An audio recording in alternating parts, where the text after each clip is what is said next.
Welcome to Drum and Drummer, a podcast focused on drums, drumming and drummers. I'm George Pickering and that's Ben Winty, and we are both professional drummers in this business we call music. So stick around and join us as we pass the time whilst trying to stay in time. Face down on a table for 5 hours yesterday. And how was the tattoo? Good, that's great stuff. Cool. Welcome. Oh, what are you doing? Sorry. I was just pretending to do the intro. Yeah. Okay. Welcome. Drum and Drummer, episode 18. I think it is, mate. We are legal age. Oh, We're legal now. For what though? For what? Drinking? Smoking now, isn't it? Smoking. We can smoke. We can join the army. When can you join the army now? Probably 18. I think it's 18 because of Might the war. bloody have to. Well, yeah, exactly. No, I'd be useless. Absolutely useless.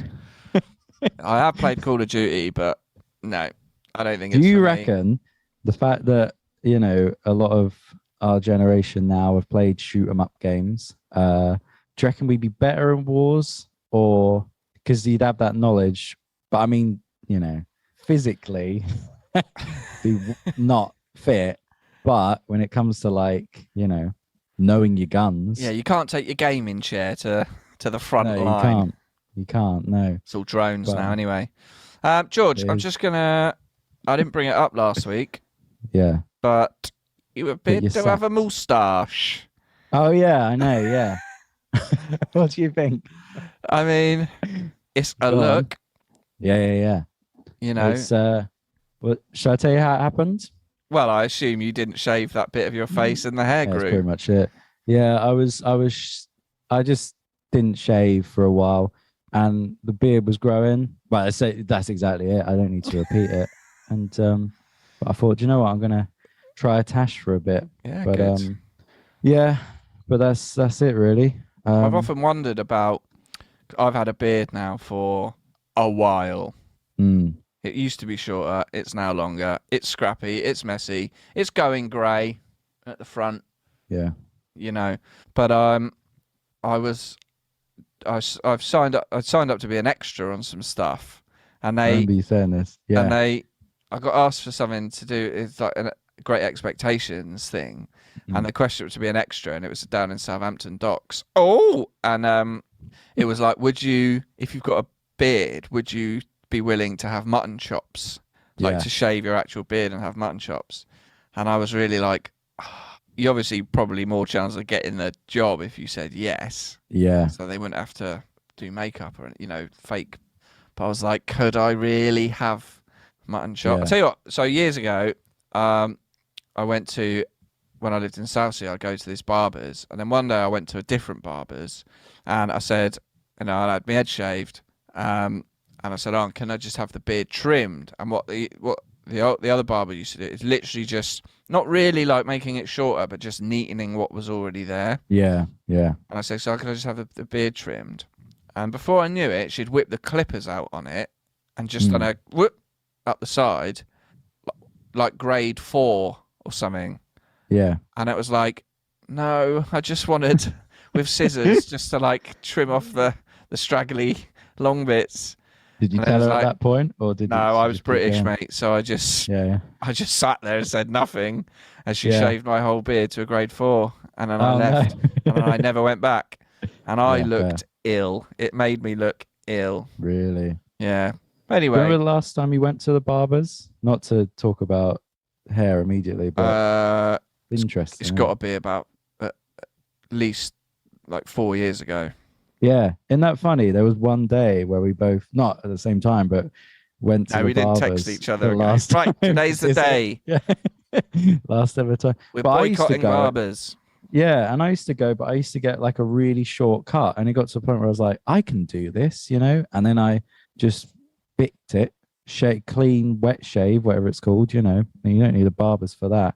But it's funny, isn't it? One day you just go, and it's not overnight that you go bald. I remember I went to the barber's once when I was about 19. I was losing my hair, and that guy, the barber, picked up a magazine, showed me showed me a picture of Jason Statham and went, see, it's going to be all right. And I was like, yeah, but I'm not Jason Statham though. So, and he was like showing me, it was like a picture of him in his Hollywood home with his, you know, wife. And he was like, look at his wife though. And he's bald. And I was like, yeah, but he's also a Hollywood actor. Yeah. So, yeah, but I don't know if he just had that magazine just for whenever there was someone in that was, you know, losing their hair. And he was like, I know what I'll do. I'll show him the Jason Statham, you know, bit from the magazine again. But anyway, not to bang on about hair. I have been reading a book whilst you fucking nerd. You absolute fucking nerdlinger. So I get it out of the way. Fucking nerd. Always got your head in a book. Oh, reading. Yeah.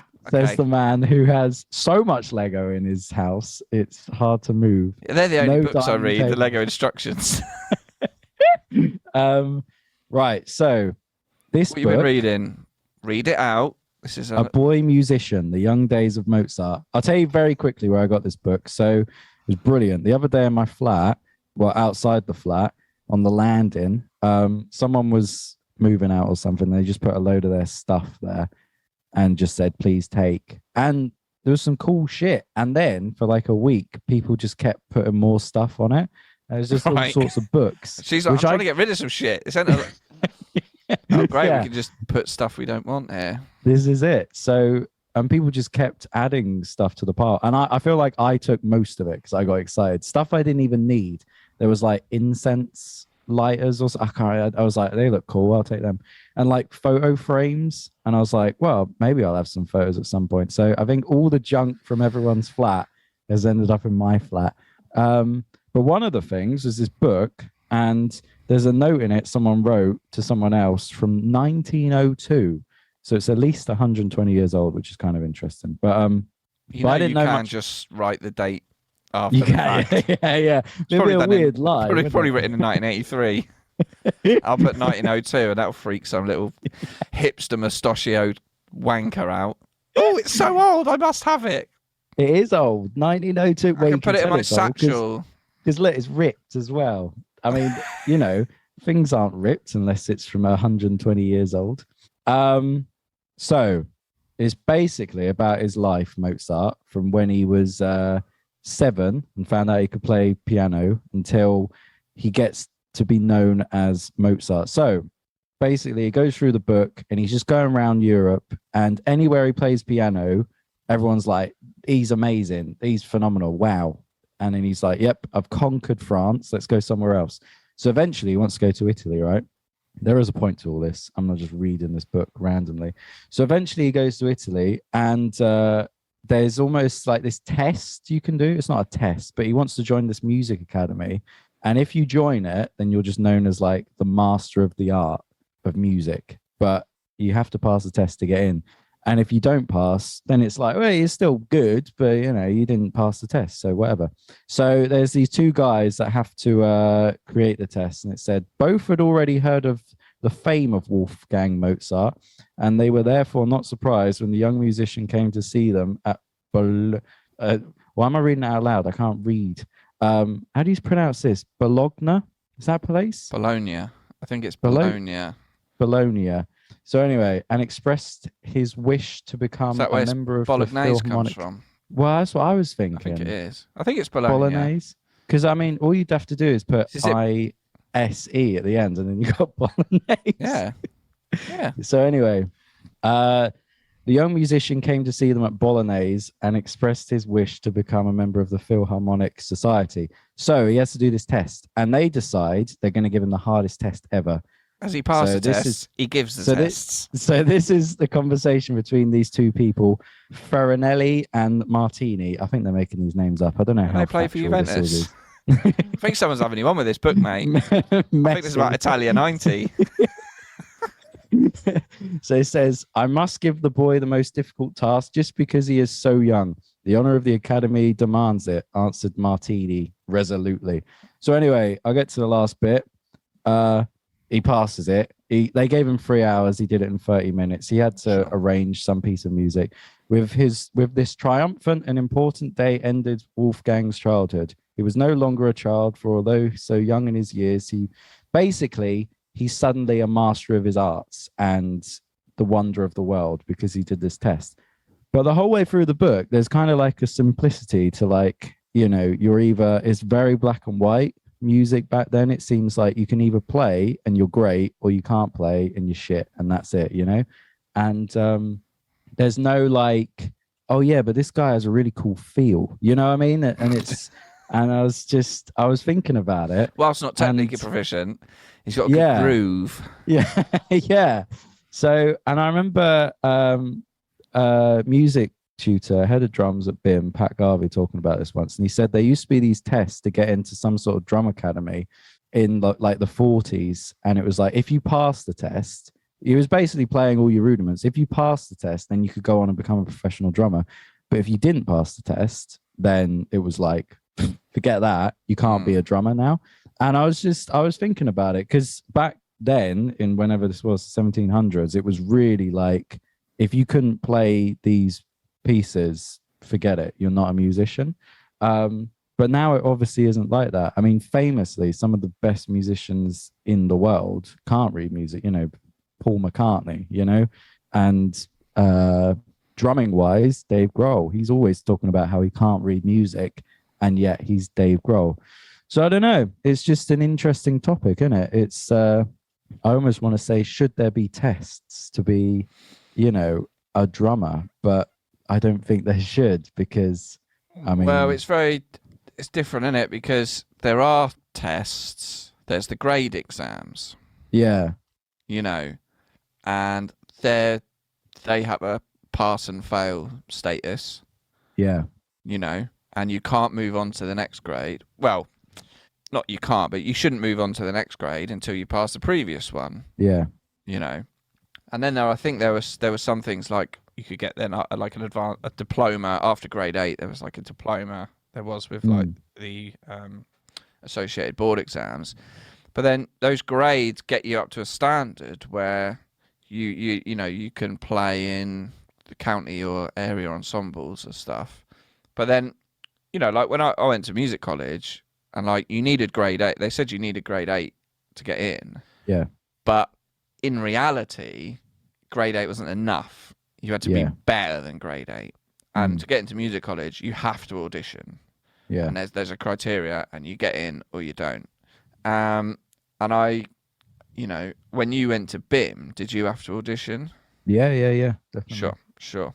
Now I noticed, I think this is my opinion anyway, but I think since university isn't free now that you have to pay, I noticed at Royal College of Music that to keep the money coming in, they were slightly lowering their standards of entry. And I think I am part of that group as well. I'm not saying they lowered it after I joined. Like, I think I was fortunate that at the time I joined, that's when the fees were like $1,000 a year, and it hadn't been long that you had to pay for university. Yeah. But I know a guy, and I'm going to be very vague about this, who was an international student where their fees were $10,000 a year. Yeah. And he got in, and he was definitely not at the level required. Right. I believe if he was a British student, he wouldn't have got in. Yeah. But because his fees were $10,000 a year, they lowered the bar a little bit and allowed him to come. And the tricky thing is that it didn't work out for him because he was behind everyone else in ability. That was just forever on his back, that he was just not quite as good as the rest of his peers. And it ended up with him actually, he couldn't catch up, and he ended up failing the third year.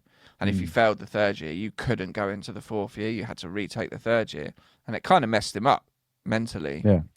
So I think, there are things where, and as you said, when I said last week about, getting into an orchestra, like you have to audition, whether it's open audition or word of mouth, you have to pass the audition. And then you have to pass the 3 or 6 month period in the orchestra of probation, where they then, and it's like job interviews, isn't it? You have to, there's qualifications, but where it comes down to things like drumming and bands, well, it's not about it's not all about ability. No.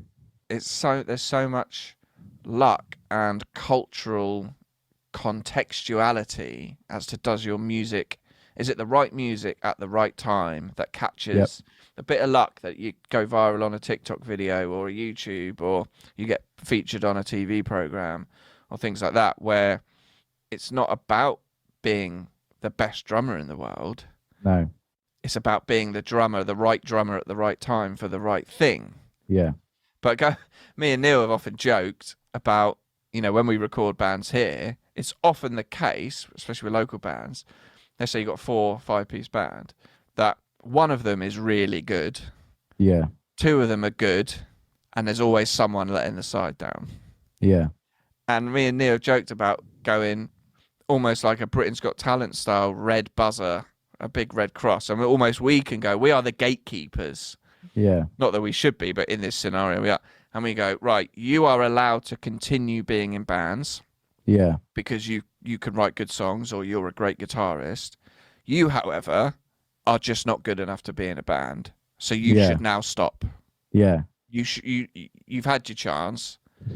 We are now taking the bass guitar away from you and doing that. And it's almost like what you're saying about this drum thing in the 40s. It's like, well, like to be an electrician, you got to pass some tests, haven't you? Yeah. To a level of sort of quality. And it's almost like, there should be some sort of grand thing where it's like, cool, I want to be a drummer in a band. And they go, cool, well, let's hear you play. And you play and they go, yes, you are allowed to continue on this path of being a drummer. Yep. Or they go, no, you now can't be a drummer. You have to do something else. Yeah. That's kind of what I mean, because it's so sparse in terms of like, playing for different people. You learn this bit or you learn that bit. If there was like, if almost like if you were given like almost like a drum passport, imagine that you have to go to a place and you play your rudiments. And if you can do it, then you get given a passport. And then before you turn up to any gig, they go, have you got your drum passport? And you go, yeah. Oh, okay, you can play. You know what I mean? Something like that. And it's, it's just interesting because it's the way I think about it as well is someone like Jacob Collier, who's clearly an amazing musician. Have you heard of him, Jacob Collier? Nah. He's just on Instagram. He can just play everything. He can sing amazing. His music knowledge is phenomenal. But I don't feel like he's as well known as he could be. You know what I mean? He does tours, but he's not selling out massive places. But in terms of a musician, he's one of the greatest musicians around at the moment. But he was at the Grammys and no one really, I don't feel like many people knew him. But then there'd be a musician, not to put them down, but who perhaps couldn't play or sing as well, but they were known because of everything else. They look well. That's part, it. It just comes down to video. when you audition for an orchestra. They changed it actually when I was younger. When you do these auditions, there was actually I think they then did blind auditions, right? Because if you're auditioning for the London Symphony Orchestra, the people on the panel know who you are. Yeah. If you're good enough to be auditioning, you're already in the scene. You're already, you've made your connections. You were probably taught at uni by one of the, it's a very tight knit thing. And what was happening is that the auditions were being slightly unfair because it's like, oh, we know this guy. Maybe the audition wasn't as good, but we know him, so we're going to put him through. He's got a good rep. We like him. And I think, unfortunately, as well, there was sexism towards. Essentially, this is in the brass world I'm talking about, where it's less common that there are less female brass players out there. Yeah. But that is changing, hopefully. Yeah. But females were being penalised for being female. Yeah. No matter how good they were. And this is an old boys system that needs to change. So what they brought in was blind auditions. So the panel didn't know who it was, they didn't know the name, and they couldn't see them. So you might be best pals with the guy on the audition panel, but they can only go on your playing. Wow. And which is a much fairer way of doing things. And it's so you had to sort of play well. But yeah, there's it's very different to like being in bands and that sort of music, because you're not going, I've written a piece for trombone. What do you make of this? yeah, It's going, can you play all the orchestra shit? Can you play Yeah. the Wagner and the Stravinsky and that? Whereas in bands, it's about new music, new content, and and it's just all about those other factors, like you know, like Harry Styles ain't the best singer who's ever been on X Factor, no, but his looks, his personality, his chart, you know, all those things, it all plays into a factor. Your social media, your ability to go viral, your personality, like yeah, that all plays a part, and that's why it's quite hard to jump out of the trough. You could be played. There's so many good musicians out there. yeah. There's so many, but it's how do you get out the trough? And it I think that's usually isn't just ability alone. No, That's not what gets you out. It's No. it's luck, and it's either creating that luck or being in the pocket of someone else who has that luck, who can take you along with them, you know. Yeah. But yeah, I think I'd like to but there are loads of shit ones out there as well who need to be told to stop playing. You've had a go, you're rubbish, get out. yeah, Get out. We are taking your passport off you. yeah. Exactly. No more drum passport and for you. you have to, like, you get a stamp. Yeah, you've been green lighted. You've been green lighted to play in cover bands in pub venues. Yeah, Like, you've got a stamp that enables you to play at weddings and functions. You've got the stamp that lets you go and carry on trying to do original music. yeah, Or you've got the cruise ship badge. yeah. Off you go, popping you on a ship for a few months. Yeah. Yeah, it's interesting, isn't it? Because it's no more. When you read this book, it's very like, if you're the best, then you will be seen as the best in the world. But nowadays, if you're the best drummer in the world, you might not have heard. Like, in terms of you can do more than anyone else, it doesn't matter, because it's like, that's not what. I don't want to say that's not what's popular, but it's almost like, but that's not what's important. And also, it's a different thing, you know, drums in a rock band compared to like piano and an orchestra, or, you know, or whatever. But it's it's just an interesting thing. When you read this book, it feels so black and white. It feels so like he could play this better than anyone in his town, so he moved to the bigger city and could play better than them. Yeah, so he was now the best there. So he went to Italy and he was the best there, and he passed the test, and now he is Mozart, and that's it. Whereas it doesn't. It almost feels like if there was a Mozart today, it'd be like, oh, have you seen this kid? He was on YouTube. Yeah, and now he's on really Ellen. well. Yeah, yeah, exactly. But what happens is, in reality, it's like you get people go onto those things, but in reality, they're not that good. They're just something. The cat started playing along on the piano as well. Do you know what I mean? Like, the cat walks on the piano, and that's what made it go viral. Or the mum slipped over on the floor. Like, it's not. Yeah. It's not all about quality in terms of technique and ability to play, is it? It's like the, you know, just because you got a camera don't mean you're a photographer. Yeah. Do you know what I mean? A lot of people need to learn. Yeah. But that was a good discussion on that, because it's definely interesting. It's because I think we'll start designing the passports and coming up with a test criteria. Definitely. Yeah, because again, I guess like with weddings, it's like that we do all the time. You don't need to be the best drummer. No. But you need all the other attributes. You need to be reliable, on time, learn the songs, not a cunt. Yeah, well, it's, as you were saying last week about, you know, playing in orchestra, it's if you can get on with the people. That's such a big part, because I said that for my interview for that contract abroad, and I'm pretty sure this is why I got the job, because I said, look, I can get on with people. I said, look, I know the gig is like 1 hour of the day and the other 23 hours is hanging out with people. I was like, I can get on with people. And I feel like that's what swung it for me, because they were like, oh yeah, he's all right. You know, he can He's And not. you doesn't seem- presumably as well didn't have the pedo tash. No. No. Didn't have the. You're not a fan of it. No, it's not. It's not that I'm not a fan. It's distinctive in look. Yeah. Anyway, come I back after the break for more chat and this week's Time of the Week. See you in a bit. Bye bye.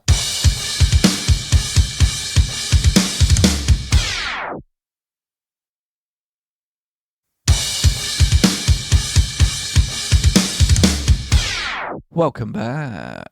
Oh, that was good. Thank you. I'll do it one more time. Welcome back. It sounded like I've never listened to what's that there's a radio station in America. It's called like PROQ or something, and it's known as being like the top highbrow, and apparently it's very into the mic. And hello, Welcome back. to Welcome Yeah. to Drum and Drummer. very good. Some We people hope love you're this having a stuff. great day. Some people hate it. Really in the mic. Yeah. ASMR shit, isn't it? Yeah. Yeah. Anyway, You're it's listening that time, boy. Oh yeah, it's that about time, you mustachioed Lothario, for Time of the Week.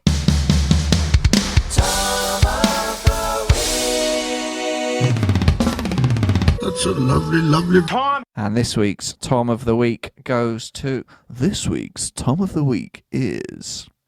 Tom Segura. Oh, that's a good one. Yeah. Thought you'd like that. Yep, both big fans of him. Stand-up comedian, Stand-up podcaster. comedian, podcaster. Very funny man. Love his stuff. Yeah. Um, Sometimes an actor. Sometimes appears in films. yeah. Yeah. He's Which is doing it always all. a welcome. Now an a author. welcome I treat. think he's got a book out. Yeah. Just does it all, mate. He's just absolutely Yeah. raking it in. But who Uh, doesn't have a book? You know what I mean? I feel like when you get to a certain level of celebrity, you just put a book out, you know. Put a book out. Yeah. It doesn't really matter. Somehow I Manage by Michael Gary Scott. Just me on the cover with my shrugging. Just been rewatching season 5 of The American Office. Good, isn't it? Yeah. Very good. So, But well yeah, done, Tom Segura. Segura. This week's Well Tom done, of the Tom Week. Segura. Join Your us next prize week. is in the post. Yes. It sure is. It Segura is. Good. George, Right. Yeah, go on. I watched a music video the other day, Yep. and I'm not going to say who it is, No. but the drummer, Yep. and I felt for him because I understand the pain. Yep. The miming was abysmal. Yeah. The miming was abysmal. Now, obviously, when I Yep. say miming, playing along Yeah. to the point where the track is clearly a hi-hat beat, Yep. and visually they're on the ride. Yep. And as a Wow. drummer, I'm sure I guess most people might not even notice. But this I Yeah. was like, oh man, that looks so bad. Yeah. And you could tell they were playing very quietly. And I'd assume from experience it's because they've got a live playback of the track through some speakers off camera, and they got to play along. But as we know, George, drums are loud. They are. So to give it full on beans, no one else is going to be at the track. You're going to go out of time. It's going to be a nightmare in the edit. Now, bit of a, I can't remember the phrase, benefit of the doubt. Yep. Sometimes you will be stitched up by the video editor Yep. because they don't know either. No. So, but we've done some music videos in the past, both original We have. and for promotional stuff for our agency for our wedding bands. Yep. I don't know if there's more than one question, but I'll start with A. Do you like making music videos? Do you like being part of music videos? I do. I find it really fun because I'm someone that will go as mental as I'm allowed to go. There was one I did with Elliot Joseph. Actually, it's two. I mean, it's worth mentioning. I'll get to it in a bit, probably. The one we did on top of a cliff. Yeah, I know the one. But I'll say first, do I like it? Yeah, I love it because it's sort of, they're just fun. I think because you have to do a million takes as well. If you just go, I'll just enjoy it and play as mad as I can. And it's just funny because it never looks that mad when you watch it back. No. I think that's something. You can be going, you're like, yes, I'm really going for it. And you watch it and you're like, oh, I look kind of unimpressed, like just a bit like bored. So yeah, I enjoy it. Do you enjoy making music videos? Yeah, I do actually. I think it's to some degree, like I do. I like having that. You know, it's something for the collection, isn't it? To Yeah. look back on in years where you're like, yeah, we did a music video, and I think it's a form of media that's more consumable. Not more I guess, like, if you post a Spotify link or listen to my track, I think you'll get more traction if you post a music video, because people are then visually engaged as well as orally. Yeah. There's no need for it to be that loud into the mic. So yeah, but they can be tricky with that whole miming thing, and we sorted out with our newer agency stuff with having in-ears. Yeah. So we're all on in-ears. So I can play as loud as I want. Everyone can hear what's going on to mime along to. Obviously, you know, because guitars and shit, they're not actually plugged in. They're not actually making any noise. But drums, oh boy. Yeah. And you're right. If you think you're playing at 100% on camera, it looks about 30%. Yeah. Yeah. So you got to go big. And there's some early videos, especially on the agency stuff, where it's not in ears and I'm playing along and I'm having to play quietly. Yeah. And just naturally, as you know, like you said last week, I look like I just don't give a fuck. Well, like I look so bored. I wouldn't say that. No, but like I know that you are. You don't give a fuck. But I'm just like, it just looks pathetic. Yeah. You know. But and then as well, I struggled to remember exactly what I played. Did you have that with the Elliot Joseph ones? I think so, but But I was going to say, speaking of my new agency bands, because we did our video in like a massive kind of church, like the loudest a drum kit is ever going to be, basically. And what we had to do was, I was on in-ears as loud as possible, and they had it coming out of the speakers. So it was almost like speakers for the band, but then in-ears for me. So I was keeping it in time, but it was like they weren't able to hear it through the speaker. It was still like, here's a top tip for drummers. Yeah, I love a top tip. Turn your snare off when doing a video. It seems simple, but it's like, because it does make it just less fucking aggressive echoey noise. I guess another tip I remember seeing was people putting like gaffer tape on the bottom under their cymbals. Yeah. On the underside. I don't know if that does a lot, but might take a little and it bit might of make it weird to play. But like if you put too much, I've had that before, and it works, but it deadens it too much that you're like, oh, I've got no thrill to this. Well, it's worth mentioning the Elliot Joseph one, because I think the parts were there, but if you watch the video, maybe I'll post a link. We can post. We'll definitely put a link in the episode notes for this. It's but we did 2 videos in one day. It was insane. So I mean, it's worth telling the story. So Elliot Joseph, a good friend of ours, we've talked about him before. Big love. He wanted to do one video on top of, I can't remember where the place is, but it's like this cliff, and it's Dover.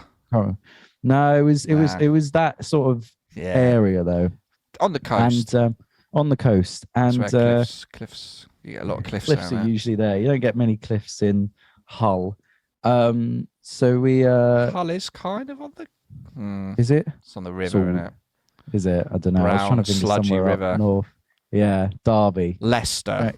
Leicester, in Nottingham. the middle. Cheveley. So we got up at 4 a.m. drove to this place because we wanted to have the sunrise while we were playing, which was worth it, but we had to carry the drum kit up, essentially a mountain. Technically, it probably wasn't a mountain, but in our heads, it was a mountain. And we got up there, but we didn't have a loud enough speaker. I can't remember what we played it from, but it was probably like a Bluetooth speaker. So we're all trying to just listen to the song, but barely listening to it. And it was windy. And when we did our last take, we only did 3 takes, and then the drum kit just started falling over, and we were on sort of like a hill on top of the hill. So then my cymbals just fell down the side, and there's a picture of it. I'll put it on the Instagram. But the drums sound epic, It was recorded by Neil. I'm assuming mastered by you. And I think so, yeah. but it's like do da do da. But then you see me, and I'm barely holding onto my sticks, trying to hit the snare, and like the snare sounds epic, but then it's just like I was just getting trying all that power from a tickle. yeah. Oh, and also it's worth mentioning, you gave me grief for this. I forgot to take my hi-hat clutch, so the hi-hat is just two loose cymbals that aren't even, so it's just ridiculous. So the song sounds great, but I mean it looks cool, so it's, you know, that we're up there. I think most people are looking at Elliot, aren't they, rather than they probably didn't even notice the band. Sorry, you got a band? Yeah, I did not see past his luscious locks. But we so that was, in terms of music videos, that was as mad as it got. And then we did another one that evening, which is worth mentioning. But so I enjoy them, but I think that was an example of, like, you know, we were freezing and we couldn't quite hear the songs. So it was quite hard to play, but that's why miming is important. And that's why you want it as loud as possible when someone's, because I think even with the agency video we did the other day, they were like, we can't turn up anymore. I'm like, well, you're going to have to, because if we can't hear it, then it's not going to work, you know? Two top tips. One, turn your snare off. Also, just be like, I've got to have it louder. On a mountain. Yeah. Do it somewhere indoors, close by, local. But so this isn't a music video, but I'm going to tell a story. So I was on telly playing drums a few years ago, and so basically there was a BBC Two show called Mother, Father, Son, starring Richard Gere and the late great Helen McCrory. And there's a scene in the show where a couple get married, and they wanted a wedding band for that scene. So they contacted our agency they wanted a band that Neil manages, which is very similar to one of my bands, sort of folky vintage bullshit, about being up and being in this scene. Their drummer wasn't available. Big man gets the call. So I'm like, yeah, sure. So gets anyway, the call or tries to worm you away. Please let me be on telly. Nah, this boy never worm. This boy never worm. I was just, you know, please, I'll do anything. Oh, let me on the telly. You're acting like you were just casual about being on BBC. Oh, I'll see what I'm doing that day. Sure. Am I free? I'll have to look in the diary, Neil. Yeah, we cancel everything. Well, this is you know, another thing, like, you know, pecking order of depths, isn't it? And this is about who you know. Well, I'd say you and Neil are fairly tight, so I'd say, you were. Yeah, Neil's going to give me the call, isn't he? Yeah. You know. So anyway, we went up to, I think it was like East London, and we had to be there at 6 a.m. And we basically had to, we'd recorded some covers in the studio for the show, and then we basically had to go and mime them at this wedding ceremony. We got to East London at 6 a.m.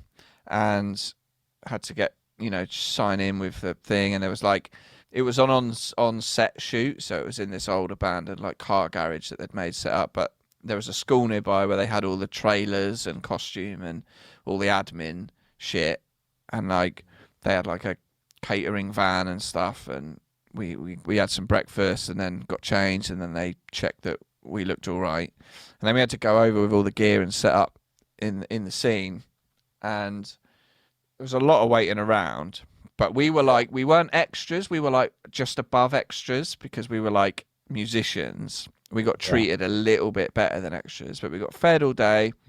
But the thing is they said to me, you know, when you're miming, don't hit the drums. Right. So I literally had to proper mime and not hit, because they were recording dialogue as a scene, and then the music would be superimposed over the top. I don't know if you ever tried to mime on a drum kit. It's so hard to not hit the bastard thing. Yeah. And there was even a couple of times I'm like Helen McCrory is literally there on the dance floor filming, and I'm trying to play along, and I just clip the ride cymbal. It's oh my God. Yeah. But then it's just, I find it hard to remember what I did anyway. I can't exactly have my iPad with charts up there. And I'm trying to remember these clips, and we had these tiny little wireless earpieces in that they'd play the song to us on, but they just had barely any volume. And I'm trying to mime what I've done, but by not actually hitting the kit, and it was really hard to do, but Yeah. it was a worthwhile experience, and it was fun. And in the show, you see my hand for half a second. Oh, there you go. That's it. Shots of Perfect. everyone else, but also as well, a makeup lady had to come and de-shine my head Wow. while we were doing What do it. they use? That's She what just I came wanna over and didn't even ask. She didn't ask. They literally just, when they say cut, they're straight Yeah. on. They're touching up, Quick, the main de-shine his cast. head. Yeah. She just came straight up next to me with a little pouch, and she just started brushing my head. Just for the lighting. Cool. Cheers. Yeah. Did She you was my actually work favourite here, or- person because she didn't give a fuck. She's just straight up there. Get a bit of powder on that. Yeah, you got it. But you just see my hand. Good. I think you see more of my drum kit than me. Yeah. And I'm sure it wasn't because I was shit, but I was definitely. Could we cut it before that little fat drummer gets his face in? But there were shots of the singer and the bass player, and they are much more better looking than me. So it's like, that's understandable. However, we did get a couple of original songs that me and some boys wrote on the TV show. Well, there you go. We still get royalties to this day. Well, that's fantastic. But yeah, we were in this show. I'm aware and that. unfortunately, no one fucking watched the thing. It was a BBC Two. It was a really weird show. Yeah. But not a show that would be renewed for a second season. No. But No, a very that's a fun shame. experience, really. No, because I Long day, know I've got mates who played on This Morning, and yeah, you get to play on a drum kit that's not a drum kit. Basically, you can get drum kits where the cymbals are just plastic, and it's weird. They make them so they look like cymbals, but you hit them and no sound comes out. So yeah, I guess that's probably what they usually use on like. Well, they need to make stuff like that because they do. I saw a video online, and it was a guy who makes props for TV and films. And he showed the difference between in America, all their supermarket stuff is brown paper bags. Yeah. Well, this was EA was like, this is a real brown paper bag. And he's like, it's so noisy. And this is a prop brown paper bag that's made of something different, but it looks like one. But you shake it and it just doesn't make a noise. He's like, we have to use prop brown paper bags. Well, I wonder why did they? I guess just said bring your kit. Well, yeah, because I know you can get kits that are like don't make a noise. But I don't think very they cool. really knew what they wanted. Like, no, I think it was a bit like, oh, we'll get a real wedding band in because it'll be easy. But like, could have just got any old. Could have got you in. Do you know what I mean? It wouldn't have mattered. thanks. Zing. Oh, actually, here's an interesting story to do with that. No, this is a good one. So, remember the Cadbury advert, the gorilla. Yeah. Oh, yeah. Yeah. So that's the one. So here's interesting. So, sometimes they'll have drummers on adverts. There was the Ladbrokes had one recently where it was kind of like, I think I told you about it. They basically asked every drummer in the UK if they wanted to be, and it was like $8,000 buyout fee, and it was locked down. So every drummer said yes. And I think they narrowed it down to like 160. I don't think I got that email. No, it was just on like those debt pages and stuff. But it was like, so the gorilla advert is obviously like the biggest drum thing ever, advert wise. But I don't know if I told you this story. It's kind of interesting. So Pat Garvey, head of drums at BIM, he was the guy in that suit, and we got told this on like our first day because apparently he was like, he didn't want that to be his thing. So people were like, talk to him about it because, gets annoyed or whatever. But what was interesting is apparently they actually had an actor in the gorilla suit, and Pat was hired to teach him how to play the part. Right, yeah. But this guy had never played drums. So he spent 4 hours trying to be like, okay, now do this. And he couldn't do it. And after they were getting to the end of the day, and they were like, why don't you just, if you know it, why don't you just, no one's going to see it's you. So anyway, he gets in the suit, but the suit was like the wrong size. So that's why you kind of see the gorilla sort of move in his head because he's like, and then they did it in one take. And then that was the advert. But that was like, last shot of the day. But you listen to that story, you're like, I think that was actually what happened. But you kind of go, why don't they just get an actual drummer if you're not going to see the guy? But so there's a drum story. Talking of what? Yeah, go on. No, well, I was just going to move us on to a little bit of Gear Corner or whatever we're calling Yeah, it. yeah. The drum dumpster. Let's do it. I'm going to go for the Pearl Rhythm Traveller Black Box. Let me have a look at this because you sent me this. Yeah. This looks perfect for busking. So we mentioned there was a kit the other week that we mentioned that was sort of like a little outdoor gigging traveller sort of kit that I said was bullshit. But this one, and what I found looking at this one, Prove us wrong. that I think you can only get it in Japan. Yeah, I was gonna say it's 49,000 yen.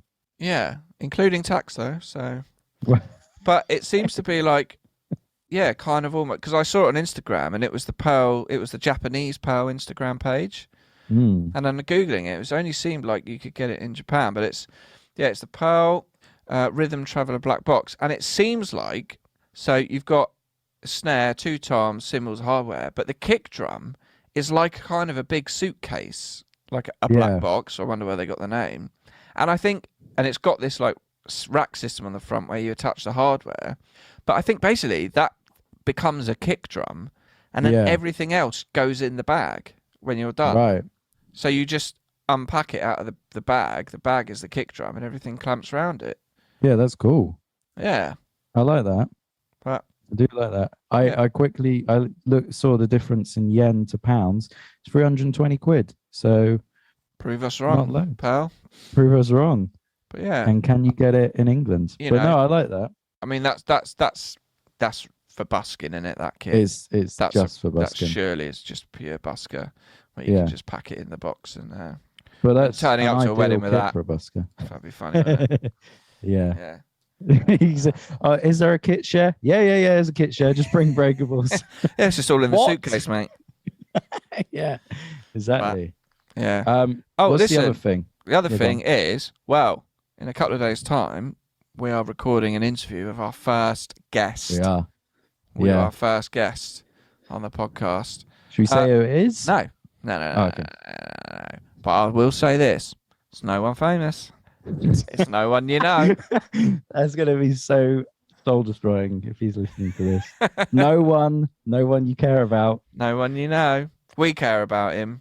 Yeah, we care But about he's a him. friend a of lot. ours. He's coming on. We're interviewing him. Hopefully it goes well. Not from his side, from our side, because we've not done it before. No. And then we'll have in, potentially next week will be Drum and Drummer, an interview with ... And because that's something we'd like to start doing more, is get some other drummers and people we know on in the world of drums. Yeah. So we can, start interviewing some other people, because you're probably fucking sick of us two Yeah. repeating ourselves and just moaning. Yeah. Me moaning. Have we we, can get some. What? I was going to say, let's talk. Who would be your ideal guest? Top 3. Let's say 3. Let's give you 3. Ooh, 3. Alive, preferably. I'd like to interview. I can't remember his whole name. I think his name's Aaron someone, but he was the drummer in Under Oath, and I think he now plays for Paramore. Oh, okay. But he also had a solo project when he was in Under Oath, and he literally played every instrument and sang. Just incredibly talented guy, and doing quite well. That'd be cool. Fall Out Boy drummer, because I love Fall Out Boy. Yep. I think Bill Burr's up there, isn't it? Bill Burr. Yeah. Yeah. I'd probably have Bill Burr on my list. Yeah. Because it'd be hilarious. I feel like we'd get rinsed into. We'd be like, what's this fucking He'd show? make me You fucking seem like guys? the happy one. Yeah. Yeah. But we'd ask him something. I think we'd be out of our depth so much in terms, like, if he went on a rant about both of us, I don't think there'd be any coming back. You know, like, we have a bit of banter, but his I'd be like, just in the Mandalorian now, you think you're Billy Big Bollocks? yeah, he just it would be awful. I'd have Bill Burr. I think Dave Grohl. Can you imagine Dave Grohl? That'd just be another level. And then probably Matt Helders from Arctic Monkeys has been, doesn't it? It'd be good to interview, get Petr Cech on, the ex-Chelsea keeper. Well, yeah, he plays a bit of drums. he does. Because then you got Al Al Murray, Bill Burr, you got the people Gordon who aren't Ramsay. known for drummers, but Yeah. Jamie Oliver. Fucking hell, he played in a Jamie band, Oliver. didn't he? Yeah, Jamie Oliver. James Acaster. Yes. Yes. He'd be a good one. He was a drum teacher. That'd be a brilliant one. Yeah. Well, we'll see. We'll see. But for now, it's just mates, people we know. Yeah, but you got to start somewhere. You have got to start somewhere. Did you want to mention what? Yeah, I was going to say. We didn't mention anything last week about promoting it. Email us. Tell us some shit. Oh God, yeah. I was going to say the other thing you sent. No, the other thing you sent gear-wise looked quite cool. I wanted to talk about it. Clamp mic arm. I like that. Yeah. Yeah. I mean, we are. Yeah, we can quickly. Are we running out of time? I mean, we're well over so far over. Oh, fair. It's no, it's a little. Yeah, I saw it's a DW clamp for a microphone for your kick drum. Yeah. But it's quite. I think it's only exclusive to DW or PDP kicks because the way it clamps on, rather than being like a standard clamp that would potentially dig into the hoop of your kick drum. Yeah. You know what I mean? Yeah. Where it's a clamp and then you tighten it and it would just compress the wood. Yeah. This is actually mounted by a extra lug. So it's got the same thing as, you know, the lug thing. Yeah. Fuck me. The clamp. The bit, oh, what the fuck? You know, the bit that's... You were right. There was a point at which we should have stopped the episode. But it's essentially the same fixing as the lug hook that clamps over your bass drum hoop. So it doesn't damage the hoop.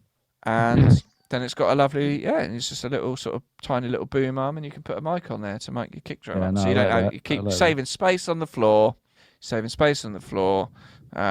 Doesn't damage your kick drum. Lovely stuff. Lovely stuff. There we go. No, I like that. I felt like that was worth mentioning. Check out Instagram for all check shit. Out Instagram. Which is, what is it? At Drum and Drummer Podcast. Yeah, send us an email at drumanddrummerpod@gmail.com. Good. Also, if you want a drum lesson, drumcoachonline.com. And if you want to record a banger, oldblacksmiths.com. Big time. Check out your website, benwinty.com. Yeah. And I mean, that's everything. So see what we're doing. I'm on Instagram. You can find me on Instagram at Winto, WHYNTO. It's a combo of podcasts, Lego, hamsters, and drums. My name's Connor. I like building Lego and eating mash. And we'll see you next week.